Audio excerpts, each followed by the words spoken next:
the NBA, right, Matt, to me, are they at the point where they might have to start thinking about going back in the bubble? I'm hearing rumors right now about this next game the Celtics have on their docket is the Philadelphia game. I heard that Philly is going to probably cancel this game. Yeah, they postponed Sunday. And it might be affected. That might affect them for trace testing for Wednesday's game. So that game could be in jeopardy. So here's the skinny with that. How many games are the Celtics going to have to make up at the end of the year? This schedule is already clustered already. This is the first 3 days we've had since the season has started. Sunday, and you don't play until Wednesday, and you have another game off. How are you going to fit those games in? So you might have some weeks where you're going to play 5 games in 7 days, and that's going to be crazy. I think the NBA anticipated this, but I don't know if they're so eager to go right to the bubble, though. I think that may be the end game, whether we're talking the end of the season or similar to what we saw last year, the playoffs. The playoffs at this point, if it doesn't get any better, you almost have to have a playoff bubble. And whether that means you finish the rest of the season or that means you chop the other half and just, play the makeup games, that could be what we see.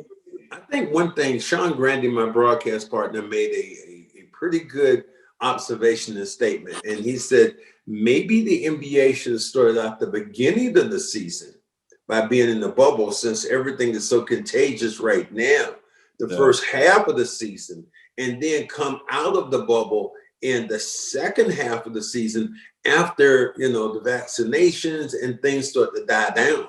Right. How'd you feel about what Charles Barkley said, that the players right now should go out and they should be able to jump the line and get their COVID shots because they affect the economies more than anybody else? I don't think it's that drastic yet. I don't think it's that I gotten to that point. It's close to it, but I do think that the NBA, if this continues within the next, this week, I would say they have to seriously consider having to stop it.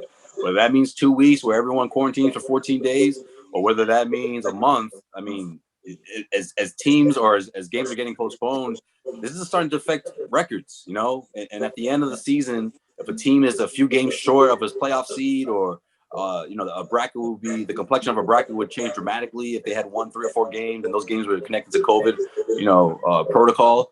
Then that's a big blow for the league, and that's a huge blow for teams that are try on the bubble, so to speak. Well, here's the thing. I believe that you think about what happened last year in the season being stopped and then coming back in the bubble. I thought there's maybe there might be an asterisk the way the games were played in the bubble. To me, they were more in line to what I see now, because I see so many blowouts. I see so many different things happening that it's like the bubble, the way they played in the bubble. I think that the quality of basketball was better in the bubble than it's been right now outside the bubble. I agree with that. And the thing that, to me, if you're a player, what is the difference now in being in the bubble? And, because if they're telling me right now that I can have some of my family at the game in a bubble situation and they're safe and they have to quarantine and you go from there, what's the difference in then you not being in the bubble and being here in Boston and they're telling the players that they can't leave their house? Right. I mean, what is the difference? I'd rather be in the bubble where I can do all these different things. I can be safe. I can be me. I can do all these different things. I can be in my work environment. I can have my family there. But right now, the environment you're in is that you're here in Boston. You might as well be in Orlando or wherever it is, because you can't go out in Boston. The only thing that you're supposed to do right now is drive to the arena or drive to the practice facility. And that's it. I'd rather be in one place, and I think that, it would be that much better. Yeah, that's a good point, Max. I think another thing to consider also is how strict the bubble was in the beginning, right? No family, no friends. I don't know if that would necessarily be the case now, because to your point, right? You have the NBA saying, oh, if you want to bring a guest to the game, family member or whatever, that's fine. I don't think the NBA would ever even consider that in the bubble. So I think a lot of the whole, players being away from their families, I think there's a lot of truth to that. I think those first 3 weeks were genuinely difficult for these guys. But maybe now things are different, and maybe you can have your spouse or your kids or a friend or a girlfriend, and that could ease the whole process. Well, we know so much more about COVID than we did before. So That's true. I think in that light, instead of me being trapped in my home or trapped in a city, or you're now missing games or look how many guys, this is what I really believe. How many guys got COVID while they were in the bubble? It was like not a lot, but almost none. None, almost none. Yeah, well, they arrived, they quarantined, and then they were fine. Yeah. Compared to now. Yeah. How many guys have gotten COVID? And is it going to take? Here's the thing, and God forbid this happens, but let's put it out there. What happens if a guy gets COVID to the point where he succumbs because of COVID? Now what? Now what do we do? That's why, to me, I'd be hard pressed to say I wanted to be in a bubble again. But if I'm safe in a safe environment, playing in that way, I think I'd rather do it that way. I would rather do it in that fashion, because you're not giving me there's no advantage to being home right now. You're with your family now. Your family's getting COVID. You're getting COVID. Right. I think the advantage is in the organizations, though, Max. I mean, a lot of these, most of these arenas, they don't have fans coming to the games, but I think they're still hoping on that, and they still want to sell these tickets. Celtics have been teasing it for months.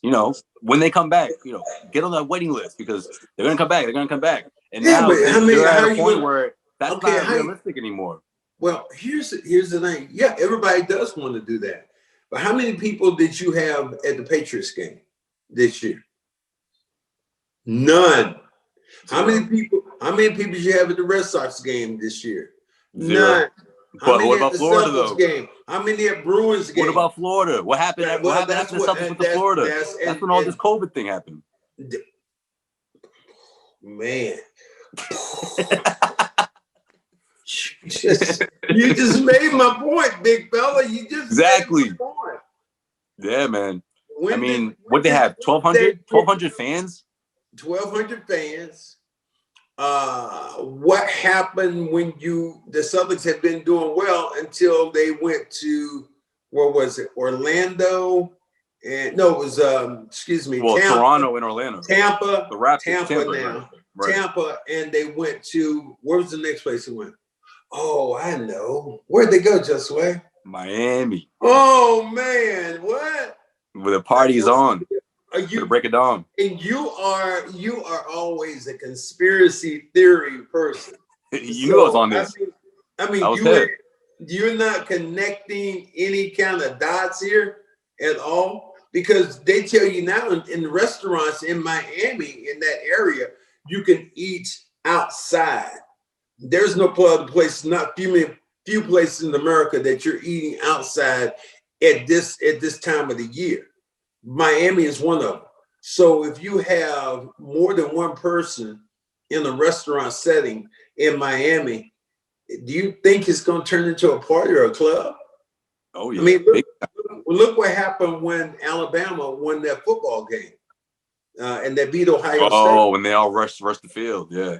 Rushed the field. They were out in the city, man, just buck wild, just doing their thing, and with no mask on. I mean, there's certain places, like I think that's what happened in Orlando and Florida, that they wanted to tighten up everything, because a lot of coaches go down there and they say, well, wait a minute, do they have COVID down here? Because a lot of people are down there without masks on.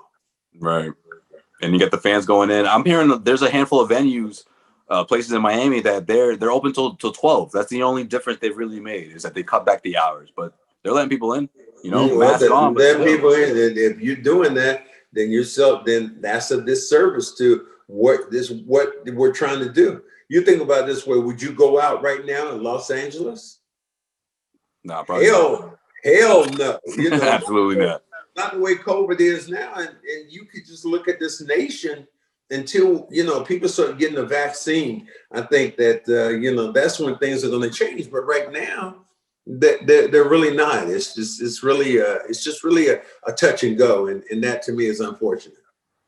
This thing, the first time I was able to take in a game at TD Garden since this whole thing happened was Sunday. And it's different. You feel almost that tension. You talked about it the first time you went, and you told me how weird it is and how awkward and off it is. Mm-hmm. And you feel that. And I think, I thought it was funny. Bobby Manning, it was the post-game show. He's like, man, you're so far away from the players. I'm like, man, this is where I want to be. I don't want to be nowhere near the players. Are you kidding me? Man, I don't want to one with you. You think I want a one-on-one with Kemba right now? Absolutely not. I'll do my job from here, Kemba. We'll talk when we can. I got a couple questions for you, but hey, we'll do it through Zoom. All right, that's it. Well, that's the way of the world right now, and that's different why, over there, man. And that's the only reason that was so different again when they were down in Orlando. The fact that could you have 2 or 3 environments like that can be sterile? Maybe you'd have to work at it in that way.